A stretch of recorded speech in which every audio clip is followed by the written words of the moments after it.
పెద్దలు డి శ్రీనివాస్ గారు నాకు అనేక సార్లు నన్ను ఇంటికి పిలిపించుకొని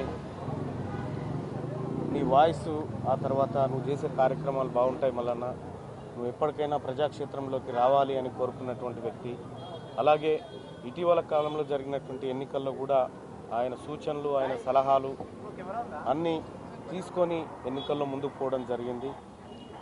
ముఖ్యంగా మున్నూరు కాపు కమ్యూనిటీలో ఒక పెద్ద వ్యక్తి డి శ్రీనివాస్ గారు ఈ రాష్ట్రంలో కాంగ్రెస్ పార్టీని 2 సార్లు అధికారంలోకి తీసుకురాగలిగినటువంటి స్థానంలో ఉండి ఆయన కాంగ్రెస్ పార్టీకి ఎన్నో సేవలు చేయడం జరిగింది. ఒక రకంగా మున్నూరు కాపు జాతి, తెలంగాణ రాష్ట్రంలో మున్నూరు కాపు జాతి అంతా ఇవాళ శోకసంద్రంలో ఉంది. ఒక పెద్ద దిక్కును కోల్పోయాం.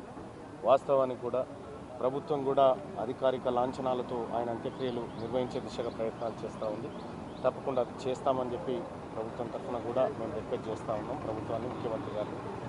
సో ఏదేమైనప్పటికీ ఇదొక బాధాకరమైనటువంటి దినంగా